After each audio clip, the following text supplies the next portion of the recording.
while you wait, you can go get into your pay deck so long. You can scroll around, check what it's all about, check what we're going to be doing. Okay.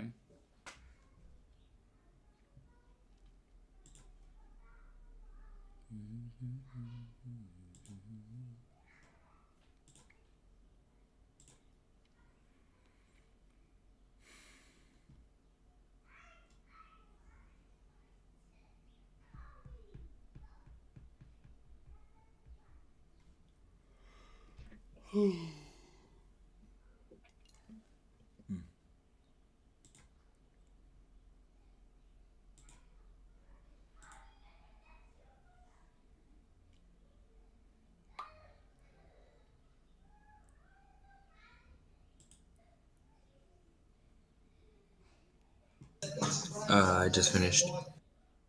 Wonderful. Anyone still busy?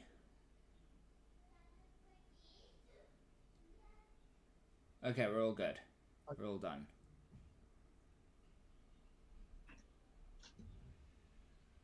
Okay. Perfect.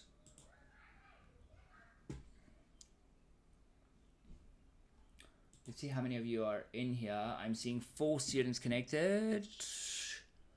Okay, so I'm just waiting for one more.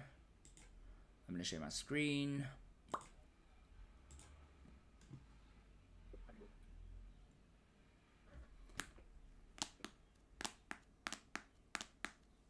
Do you know where to find the link, Lacanio? No, I do not. Okay, so here in the IGCSE, let me do this. So here in the IGCSE May group, you click on the open chat. So it will look like this probably, and then you click on the open chat, and then this should show up on the side. And then you'll see here it says app.paydeck. So that is the link to the slideshow. Cool. I think getting on it now.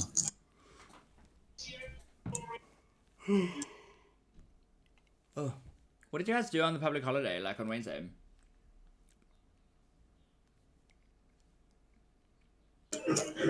I didn't do the public holiday. I still at school. Oh.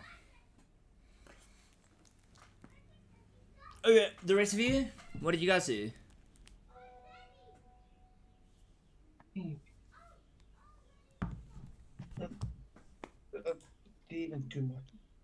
Pardon? We did gardening. You did gardening. That sounds fun. Do you do a lot of gardening? Not that much. Okay, so today we are looking at writing skills and how to write a speech. This is a pretty fun lesson. We are, I know that you guys have told me in the past you're into like battles and things like that. And so we're doing like a battle speech. Let it be known that this in no way reflects my opinion on battles and war, because it definitely does not, because I'm sure you guys know me by now, and like that's like totally not my vibe. Battles and war and stuff.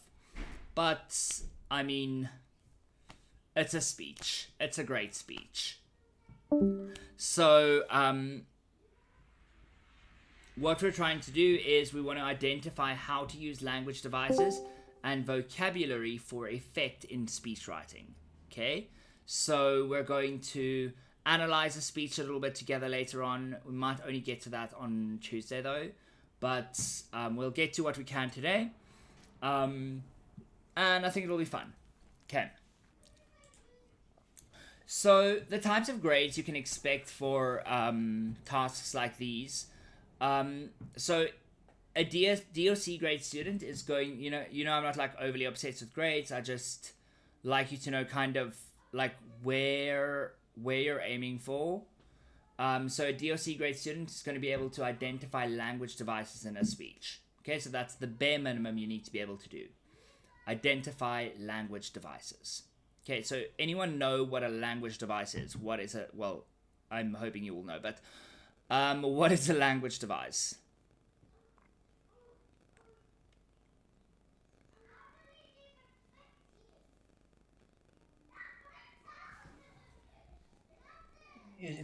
exatamente. Pardon?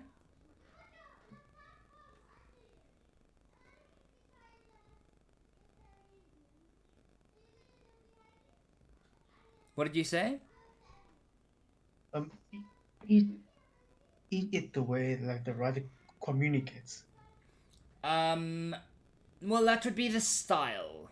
Okay? So a language device would be specific things that they do. So specific okay, so a figure of speech is a type of language device. You get a lot more you get a lot of different language devices, but a figure of speech is probably the easiest one to explain. But everything related to figures of speech as well are also language devices. Like in a poem, we've done some poems before, and in a poem, you might have like a rhyme, and like rhyme isn't necessarily a figure of speech, but it is a language device. It is a way that language is used, but it's not like this guy's vibe. Okay? Language devices are more like different things in language are used frequently by this guy to make it his vibe. Does that make sense? So, Yes. if you think of figures of speech as, do you guys cook with your parents? Yeah, sometimes.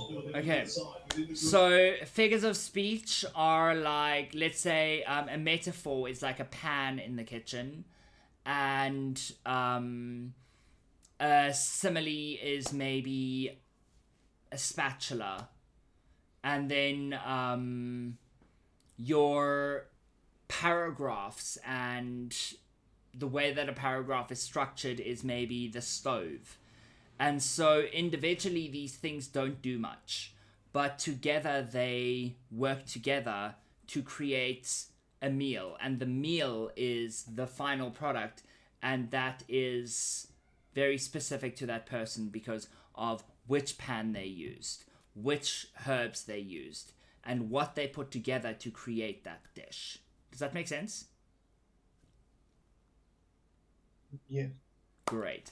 Okay, so a B grade student is going to be able to explain the effect of some language devices used in a speech. So they're not just going to be able to say this language device was used, like a metaphor was used, or there is an ABBA rhyme scheme. They are going to be able to say, okay, the effect of this metaphor or the effect of this ABBA rhyme scheme is this. Okay? Now, an A grade student is going to be able to analyze the voice and tone created through language devices. So they're going to be able to say, okay, these language devices have this effect. And by creating this effect, it creates this voice or it creates this tone in the piece. And so the writer's voice comes through in a specific way, or it creates a tone of anger or dissatisfaction, which you might even take further and say which affects the mood of the piece by creating indignation in the reader. Does that make sense? So that is kind of your top goal. But bare minimum goal, identify, then explain, and then analyze. So again, you'll see that all the time, all the way to A levels, it will be identify, explain, analyze. Number one, you need to be able to identify. Only if you can identify can you explain. If you can't explain, you cannot analyze either. Okay. So our first task, quickly. What is the purpose of a speech? Write your answers. Type your answers in the Pear Deck activity. You guys do have the option to type your answers there, right? Yeah. Cool.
let me check how far you guys are.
I think I'll finish my point. Okay, is everyone else done? Yes. Wonderful. Okay. So, our question was, what is the purpose of a speech? So the purpose of a speech is to perform, inform, and to persuade, to talk and convey emotion to other people, to convey a point someone is presenting, or to persuade and inform people of a certain point. Speeches can also be used to entertain and relay important information. The purpose of a speech is to explain an idea or to persuade an audience to believe that idea. The purpose of a speech could be to persuade or entertain. Okay.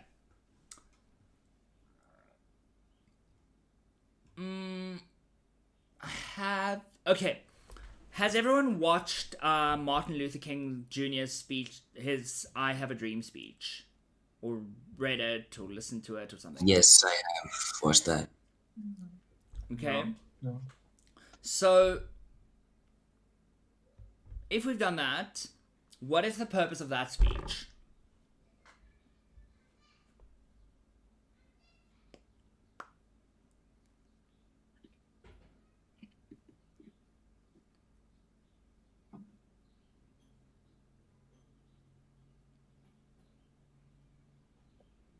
Anyone can answer.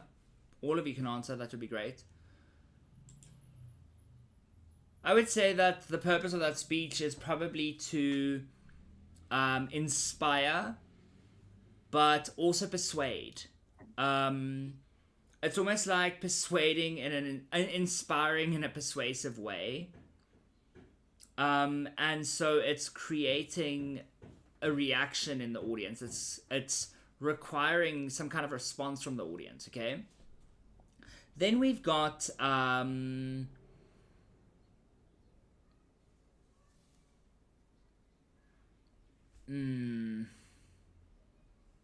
speech which might be to inform. Okay. So we were all around during 2020 when Uncle Cyril would send out things on a Saturday night and say tomorrow he's addressing South Africa, and then he would open his speech with what did he always open his speeches with? Fellow South Africans or something like that.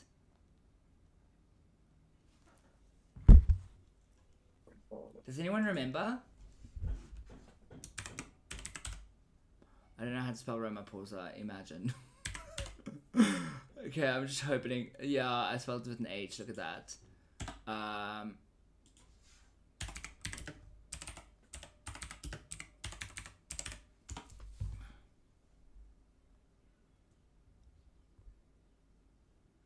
just want to show you the first moment of this.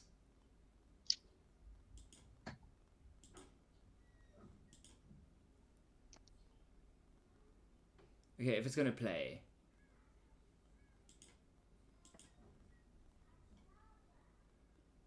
Maybe I should go to YouTube.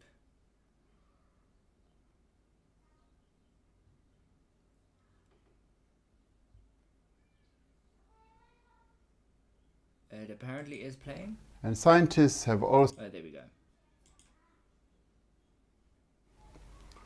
The World Health Organization has named it Omicron.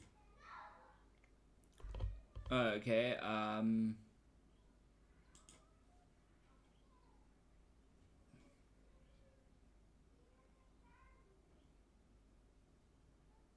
Okay, I can't remember exactly what it was, but I wanted to show you guys something. It's actually pretty cool. He starts with, like, fellow South Africans, and we all, like, felt a lot of connection to him during this time. And then, like, he banned cigarettes and alcohol, and then everyone started hating him, and then it just became worse and worse and worse. And it was, like, so hectic. But a lot of his speech was not quite... many of his speeches were not quite to entertain or to persuade, but very much to inform. And so, the point I'm trying to make here is that different speeches have different purposes. And so we can say that generally a speech has this purpose, but this speech, whatever speech it is, has this specific purpose. And so it either lines up with the general purpose of a speech, or it is different, right? And this can be said for any type of speech, any type of text, really. So the things that we need to look at when we're looking at speeches, okay? Or any type of text. What type of text are you being asked to write about? So if you've got paper 2, question 1, this could be a speech, a letter, or an article, okay? And you might be asked something different, but they usually ask these 3: a speech, a letter, or an article, okay? So what are the differences between these? Okay, actually, I want to just edit this pear deck.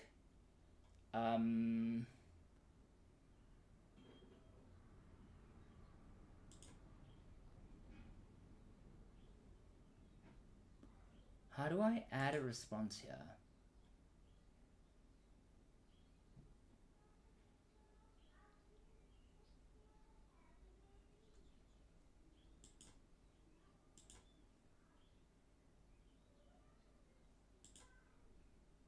Maybe you guys can just tell me in the chat, because I forgot to add an ability to do that here.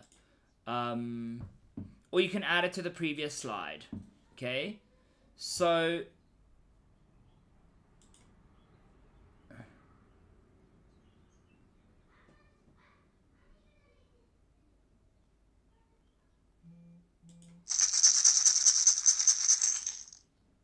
I wish I could do this. Let me just stop student paste. Ah, there we go. I can. Okay. So let me just add a prompt.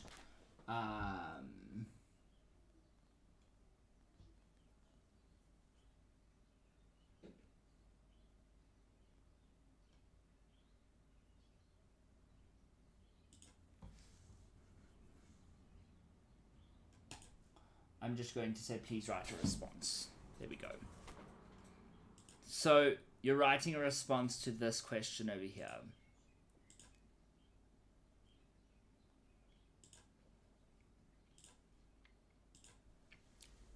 So what are the differences between a speech, a letter, or an article? So you can write your response and then we're going to discuss it.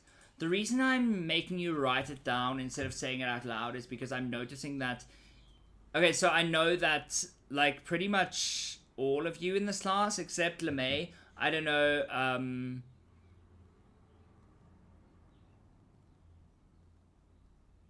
yeah, I think pretty much everyone who's been here for a while, except for LeMay, you're all quite shy. So yeah, I'm not gonna like force you to say things out loud when you're not sure about yourself. But yeah. Anyway, please respond to that.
Tell me when you're finished, guys. I think I'm finished.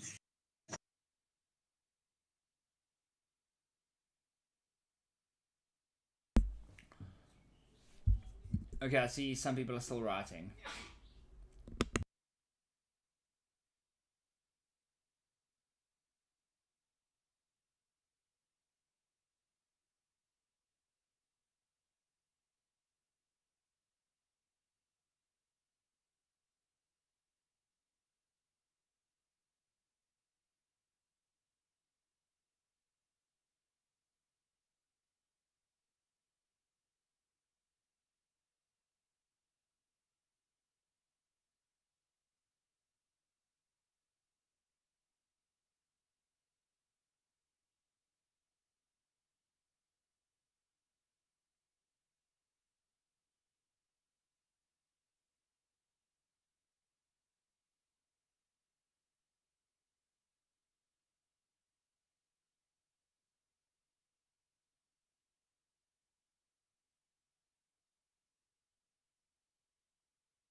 if you guys are done answering that question, you can read the speech so long that I pasted in the chat while you wait. Okay.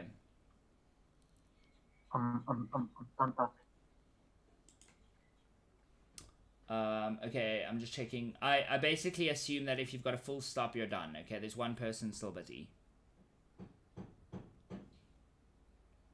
Okay, there's a full stop.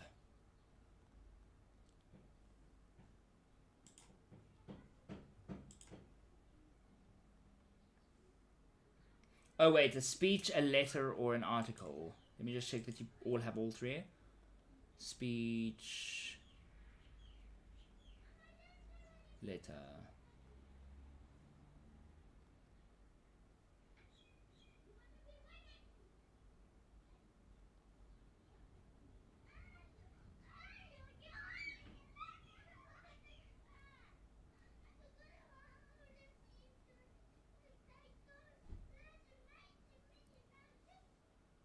Okay. Can I provide feedback for you guys? Are you ready? Yep. Yeah. Coolios. Okay, so this first one, an article's purpose is to inform, while a speech's purpose can also be to inform, but its purpose is also to persuade. Okay?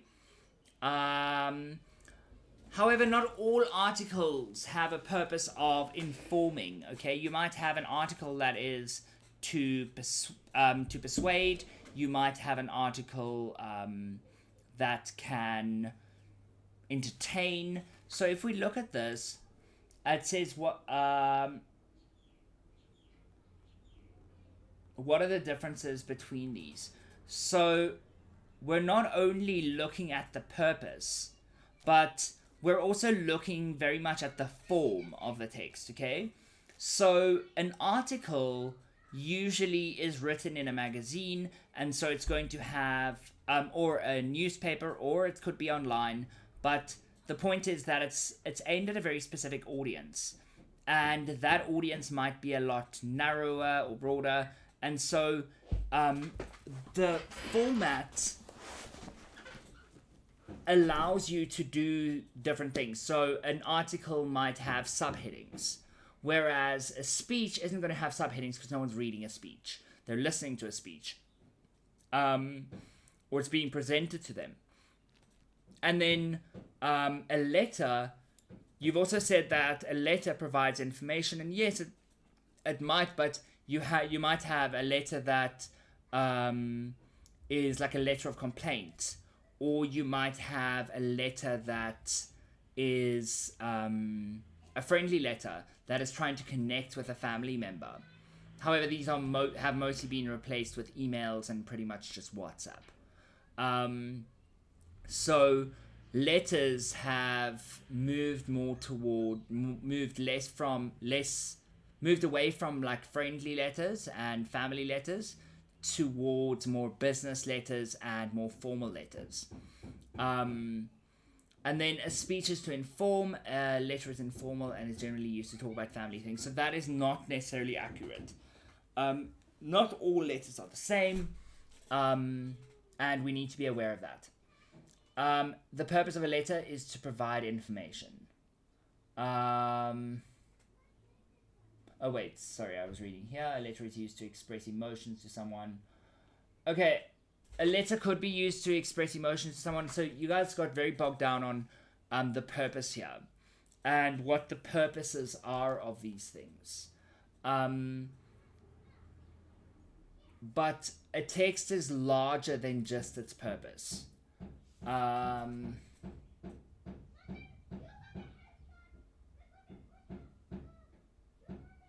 And also, like, some of these things are very narrow. Okay, I think you will see what I mean as we continue.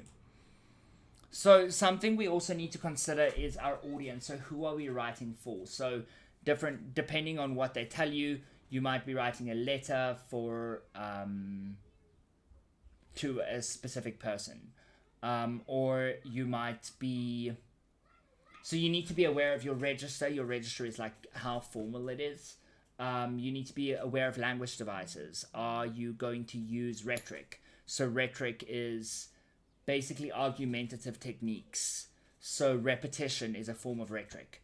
Anadiplosis is a form of rhetoric. What else? Ethos, pathos, logos. I don't know if you guys know what those are. It might help you to know.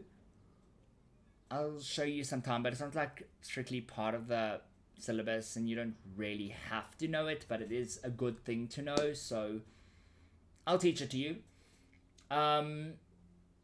But also your vocabulary choice is going to change depending on what or who the answer is. So if you are doing, even if we just take a speech, depending on the audience, if your audience is made up of teenagers, it's going to sound different to a speech that is presented to an audience of old people, right?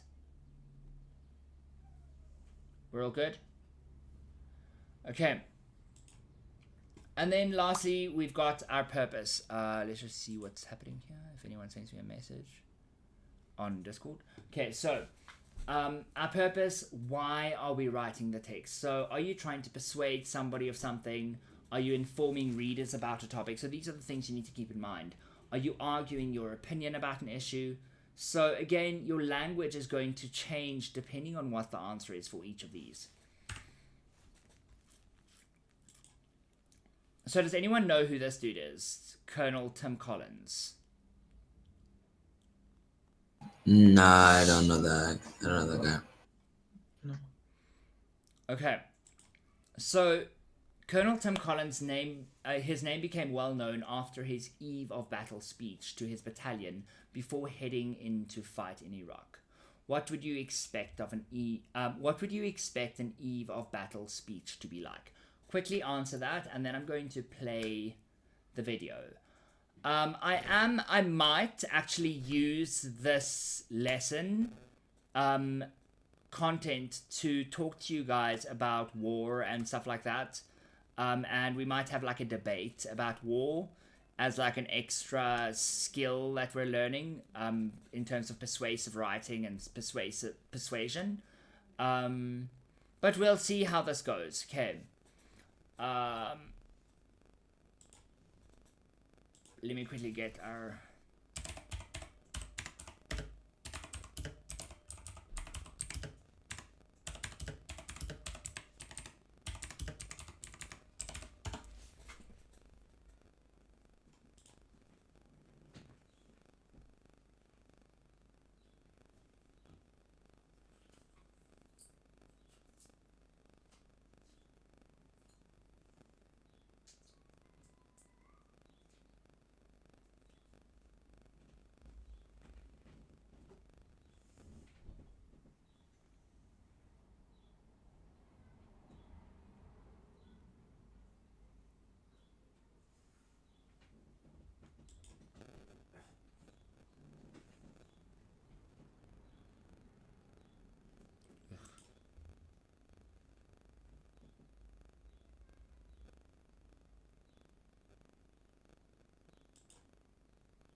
Okay, tell me when you guys are ready to... I was looking for the speech, but I couldn't find the one I wanted.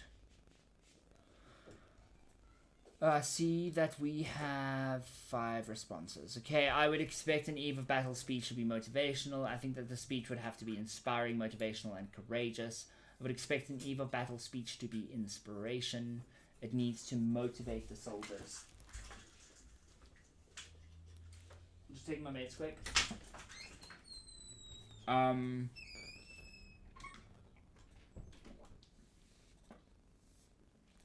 It must be informative, insightful, inspiring, and emotional.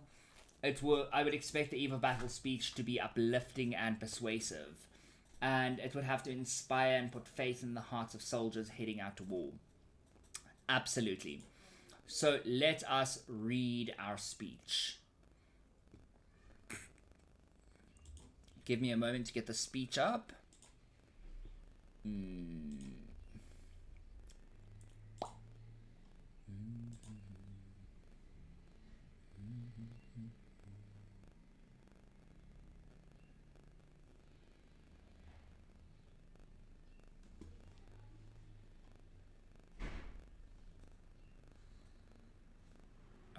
Give me a sec.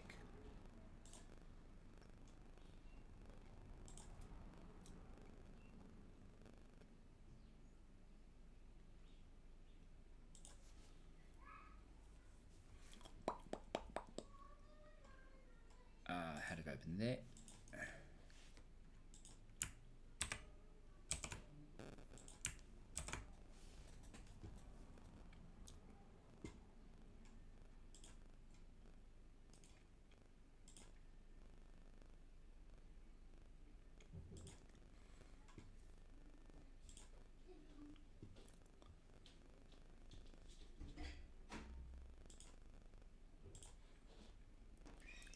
Okay.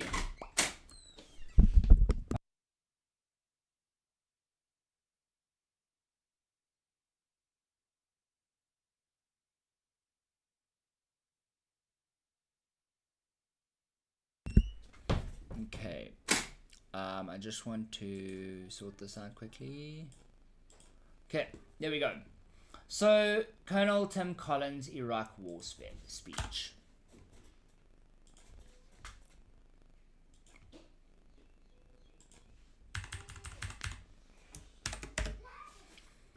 This is the eve of battle speech made by Colonel Tim Collins to the 1st Battalion of the Royal Irish Regiment in Iraq in 2003. We go to liberate, not to conquer. We will not fly our flags in their country. We are entering Iraq to free a people, and the only flag which will be flown in that ancient land is their own. Show respect for them. There are some who are alive at this moment who will not be alive shortly. Those who do not wish to go on that journey, we will not send. As for the others, I expect you to rock their world. Wipe them out, if that is what they choose.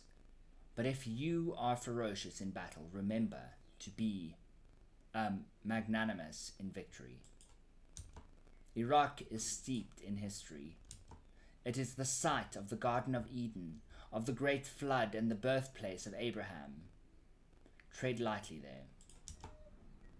You will see things that no man could pay to see. And you will have to go a long way to find a more decent, generous, and upright people than the Iraqis. You will be embarrassed by their hospitality even though they have nothing. Don't treat them as refugees, for they are in their own country. Their children will be poor. In years to come they will know that the light of liberation in their lives was brought by you. If they are casualties of war, then remember that when they woke up and got dressed in the morning, they did not plan to die this day. Allow them dignity in death. Bury them properly and mark their graves. It is my foremost intention to bring every single one of you out alive. But there may be people among us who will not see the end to this campaign. We will put them in their sleeping bags and send them back. There will be no time for sorrow. The enemy should be in no doubt that we are his nemesis, and that we are bringing about his rightful destruction. There are many regional commanders who have stains on their souls, and they are stoking the fires of hell for Saddam. He and his forces will be destroyed by this coalition for what they have done. As they die, they will know their deeds have brought them to this place. Show them no pity. It is a big step to take another human life. It is not to be done lightly. I know of men who have taken life needlessly in their in other conflicts, I can assure you they live with the mark of Cain upon them. If someone surrenders to you, then remember, they have the right in international law, and they have that right in international law, and ensure that ensure that one day they go home to their family. The ones who wish to fight, well, we aim to please. If you harm the regiment or its history by over-enthusiasm in killing or in cowardice, know it is your family who will suffer. You will be shunned unless your conduct is of the highest. For your deeds will follow you down through history. We will bring shame on either our uniform or our nation. It is not a question of if, it's a question of when. We know he has already developed the decision to we know he has already devolved the decision to lower commanders, and that means he has already taken the decision himself. If we survive the first strike, we will survive the attack. As for yourselves, let's bring anyone home and leave Iraq a better place for us, having been there. Our business now is north. Okay. So, let's discuss. What are your first impressions of the speech? So, I just want to say, when we're looking at a speech, he knew, number one, who he was speaking to, and this is something we have to know when we're writing a speech. Secondly, he knew exactly what he was speaking about, and he knew exactly why he was speaking about it. And we'll discuss the language features and the structural techniques that he used to persuade his audience, but I want to know, what are your first impressions of the speech? What did you think were the strengths? What did you think were the weaknesses? How did it make you feel? How do you think the speaker was feeling? Write your responses. Go for it quickly.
Okay, are you guys all done? Because, like, you haven't told me that you're done. Sorry. I'm done. Okay. I am not done yet. Okay, you know what? We'll finish this for the beginning of our next lesson. For Tuesday. Just add to that. I'm not gonna close it. And then actually we'll do the rest of it in our next lesson because I'd like to discuss as we go. So I'm not gonna give anything to you for homework. So I will see you on Tuesday, okay? I need to get to my next lesson. All right. Cool. Cheers, guys. Cool. Bye bye. Thank you for the lesson.